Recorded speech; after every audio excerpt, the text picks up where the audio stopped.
साल 2022 में देश में एक मामला खूब सुर्खियों में रहा। मामला था कर्नाटका के स्कूल में हिजाब बैन का। इस मामले ने अभिव्यक्ति की आजादी और उस पर लगाए जाने वाले प्रतिबंधों पर इस तरह के सवाल खड़े किए कि सुप्रीम कोर्ट की डिवीजन बेंच ने भी अलग अलग डिसीजन दिए। इसके बाद मामला बड़ी बेंच भेजा गया। इसी मामले की सुनवाई के दौरान का एक टर्म या यूं कहें कि एक तरह का रिस्ट्रिक्शन आजकल फिर चर्चा में है। नमस्कार, मैं निधि और आप देख रहे हैं बातें यूपी की। पहले पुराना सीन देख लेते हैं और फिर आगे बढ़ते हैं। दरअसल हिजाब मामले में सीनियर एडवोकेट देवदत्त कामत ने कोर्ट में एक सवाल पूछा था। कोर्ट ने कहा कि माना सड़क पर हिजाब पहनना पब्लिक ऑर्डर को डिस्टर्ब नहीं करता है, पर क्या स्कूल में इसे पब्लिक ऑर्डर बनाए रखने के लिए बैन नहीं किया जा सकता है। इस पर जवाब देते हुए देवदत्त जी ने कहा कि हुजूर, पब्लिक ऑर्डर बनाए रखना स्कूल का नहीं बल्कि स्टेट यानी कि राज्य का काम है, और अगर कोई बच्ची हिजाब पहनकर आती है और स्कूल में उसे देखकर कुछ लोग हूटिंग करते हैं, स्लोगन चिल्लाते हैं या फिर उनकी भावनाएं आहत होती हैं, तो आप उन्हें रोकने के बजाय उस लड़की को कहेंगे कि तुम हिजाब ना पहनो। यानी कि ये तो वही बात हो गई कि लड़की छेड़ने वाले को रोकने के बजाय लड़की को बाहर निकलने से मना कर दिया जाए। क्या ये हेकलर वीटो नहीं है? इस मामले के बाद शिक्षक, मीडिया और बुद्धिजीवी वर्ग ने इस शब्द को खूब बनाया। आजकल हेकलर वीटो यूपी के मुरादाबाद शहर के एक मुद्दे को लेकर चर्चा में बना हुआ है।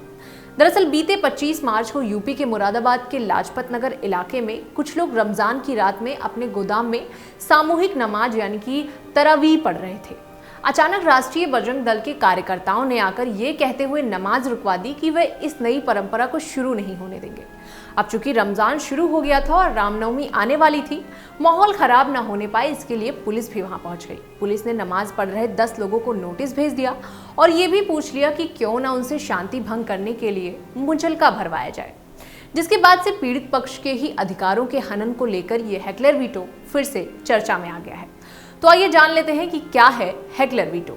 हेकलर का वीटो शब्द शिकागो विश्वविद्यालय के कानून के प्रोफेसर हैरी कॉलवेन ने पहली बार यूज किया था, जब यूएसए में स्पीकर के बोलने के अधिकार को सरकार कानूनी कार्यवाही के तहत कम कर देती है या छीन लेती है। दरअसल हेकलर वीटो किसी भी राज्य या देश की उस दशा को कहा जा सकता है जिसमें सामाजिक रूप से शक्तिशाली ग्रुप पब्लिक ऑर्डर या अव्यवस्था की धमकी देकर आलोचनात्मकता या दल विरोधी भाषण को बंद कर सकते हैं और दूसरे समूह की अभिव्यक्ति की आजादी का हनन भी करते हैं। इसी तरह का रिस्ट्रिक्शन कोर्ट अक्सर प्रेस या पब्लिकेशन पर भी अप्लाई करती है, जिसके चलते उन पर अंतरिम आदेश लगाकर पब्लिकेशन को कुछ समय के लिए रोक देती है। इस तरह की पावर का यूज बताता है कि देश में शक्तिशाली लोगों को ही बोलने और अभिव्यक्ति का अधिकार है। खैर, भारत में इस तरह का प्रशासनिक माहौल संविधान और मूल अधिकार का विरोधी माना जाता है और ये माना जाता है कि किसी स्पीकर की अभिव्यक्ति की आज़ादी को सिर्फ इसलिए नहीं छीना जा सकता है क्योंकि उस पर भीड़ नेगेटिव रिएक्शन देगी, और ऐसे मामले में ये कोर्ट को ये देखना होता है कि क्या पब्लिक को सचमुच में स्पीकर की वजह से कोई समस्या हुई है या नहीं। अगर ऐसा नहीं हुआ होता है तो न्यायालय इस तरह किसी भी कार्यवाही को रद्द कर सकती है और प्रशासन के खिलाफ उचित एक्शन भी ले सकती है। तो आज की वीडियो में बस इतना ही। फिर मिलेंगे किसी नई वीडियो के साथ। तब तक के लिए देखते रहें और करते रहें बातें यूपी की।